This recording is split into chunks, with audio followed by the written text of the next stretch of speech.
নমস্কাৰ ছাত্ৰ ছাত্ৰীসকল, আজি আমি অনুশীলনী 1.6ৰ প্ৰশ্নখিনি সমাধান কৰোঁ।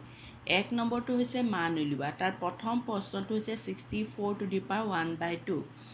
এই অংকটো কৰিবলৈ আমি 64টো সূচক ৰূপত লিখোঁ তাৰ বাবে আমি 64টো মৌলিক উৎপাদকৰ গুণফল হিচাপে প্ৰকাশ কৰোঁ 64টো কিহেৰে হৰণ যাব? 2ৰে হৰণ যাব, নহয়নে? 2ৰে কেইবাৰ যাব? 32 বাৰ। 32কো আকৌ আমি 2ৰে হৰণ কৰিব পাৰিম। 32ক 2ৰে কেইবাৰ যাব? 16 বাৰ। 16কো 2ৰে হৰণ যায়। 16ক 2ৰে হৰণ কৰিলে কেইবাৰ যাব? 8 বাৰ। 8কো আমি 2ৰে হৰণ কৰিব পাৰিম। 2ৰে 8ক 4 বাৰ যাব। 4কো 2ৰে হৰণ যাব। 2ৰে 4ক কেইবাৰ যাব? 2 বাৰ।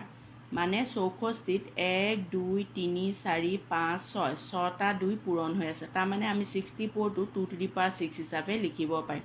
64টো আমি লিখিলোঁ 2 to the power 6 আৰু ওপৰত আছে 1/2।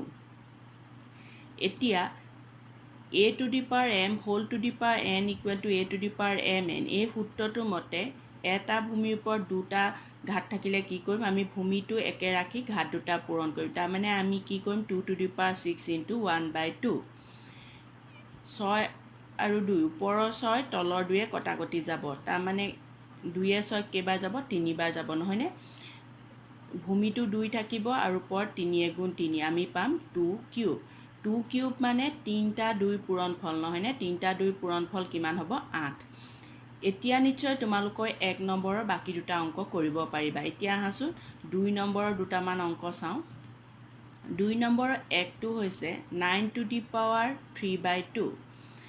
9 মানে 2টা 3 পূৰণ হৈ আছে, নহয়নে? 9 মানে আমি কি লিখিব পাৰোঁ? 3 স্কোৱাৰ আৰু ওপৰত আছে 3/2। এই সূত্ৰটোৰ মতে একেধৰণে আমি ভূমি 3 ৰাখি 2 আৰু 3/2 পূৰণ কৰিম, নহয়নে? ওপৰৰ 2 তলৰ 2 কটাকটি যাব। কি থাকিব? 3 কিউব। 3 কিউব মানে 3টা 3 পূৰণ হৈ আছে। 3টা 3 পূৰণফল কি হ'ব? 27 হ'ব। এতিয়া আহাচোন 2 নম্বৰৰ অন্য এটা প্ৰশ্নৰ সমাধান কৰোঁ। 2 নম্বৰৰ 4টো হৈছে 125 to the power -1/3। 125টো আমি 5 কিউব হিচাপে লিখিব পাৰোঁ, নহয়নে? 5 কিউব হিচাপে লিখিব পাৰোঁ। 5 cube whole to the power -1/3। এতিয়া আগৰ ধৰণে আমি ভূমি একে ৰাখি ঘাত দুটা পূৰণ কৰিম। এতিয়া ইয়াৰ মানটো কি পাম? ভূমিটো 5 পাম।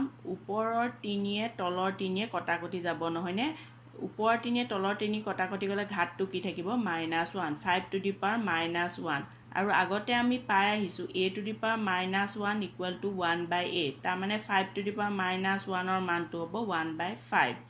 এতিয়া নিশ্চয় তোমালোকে 2 নম্বৰৰ বাকীকেইটা প্ৰশ্নৰ সমাধান কৰিব পাৰিবা। আহাচোন 3 নম্বৰৰ প্ৰশ্নখিনি সমাধান কৰোঁ। অনুশীলনী 1.6ৰ 3 নম্বৰ প্ৰশ্নটো হৈছে সৰল কৰা। 3 নম্বৰৰ 1টো 2 to the power 2/3 into 2 to the power 1/5। একে ভূমিযুক্ত দুটা সূচক পূৰণ কৰিব লাগে, নহয়নে? আমি সূত্ৰত পাই আহিছোঁ একে ভূমিযুক্ত দুটা সূচক পূৰণ কৰিবলৈ হ'লে ভূমি একে ৰাখি ঘাত দুটা যোগ কৰিব লাগে। এতিয়া আমি ভূমিটো কি ৰাখিম? 2 আৰু ওপৰত ঘাত দুটা যোগ কৰি দিম। ঘাত দুটা কি আছে? 2/3 + 1/5। এতিয়া তলত ভূমিটো একে থাকিব 2 আৰু ওপৰত 2/3 + 1/5 যোগ কৰিবলৈ 3 আৰু 5ৰ লসাগু ল'ম, নহয়নে? 3 আৰু 5ৰ লসাগু কিমান হ'ব? 15। 3ৰ লগত 5 পূৰণ কৰিলে 15 হৈছে, সেয়েহে 2ৰ লগতো আমি কি পূৰণ কৰিম? 5। 2 5 গুণ 10 যোগ কি হ'ব? 5ৰ লগত 3 পূৰণ কৰোঁতে 15 হৈছে, সেইকাৰণে 1ৰ লগতো 3 পূৰণ কৰিম, যোগ 3। এতিয়া আমি কি পাম? 2 to the power তলত 15 থাকিব, ওপৰত হ'ব 10 3 13। তাৰমানে আমাৰ উত্তৰটো হ'ব 2 to the power 13/15। এতিয়া আহাচোন 3 নম্বৰ 2টো চাওঁ।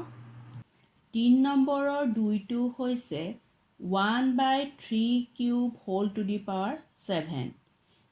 আমি পাইছোঁ a/b whole to the power m equal to a to the power m/b to the power m। এই সূত্ৰটোৰ মতে এইটো কি হ'ব? এইটো হ'ব 1 to the power 7/3 cube whole to the power 7। এতিয়া ওপৰত কি আছে? 1 to the power 7 মানে 7টা 1 পূৰণ হৈ আছে, নহয়নে? 7টা 1ৰ পূৰণফল কি হ'ব?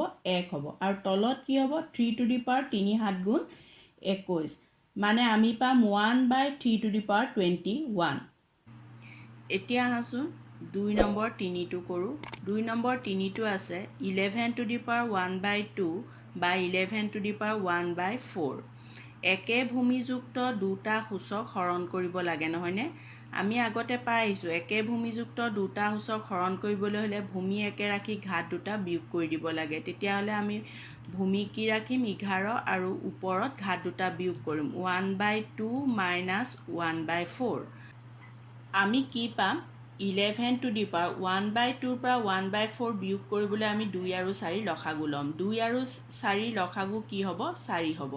2 লগত 2 পূৰণ কৰোঁতে 4 হৈছে সেইকাৰণে 1ৰ লগতো 2 পূৰণ কৰিম 1 2 গুণ 2। হৰ আৰু লসাগু একে হ'লে একো পূৰণ কৰিব নালাগে, তাৰমানে কি পাম আমি বিয়োগ 1। এতিয়া ইয়াৰ উত্তৰটো কি হ'ব 11^2 পৰা 1 গ'লে 1 আৰু মানে 1/4 11^1/4। এতিয়া আহাচোন 3 নম্বৰৰ 4টো সমাধান কৰোঁ। 3 নম্বৰ 4টো হৈছে 7^1/2 × 8^1/2। a^m × b^m = ab^m।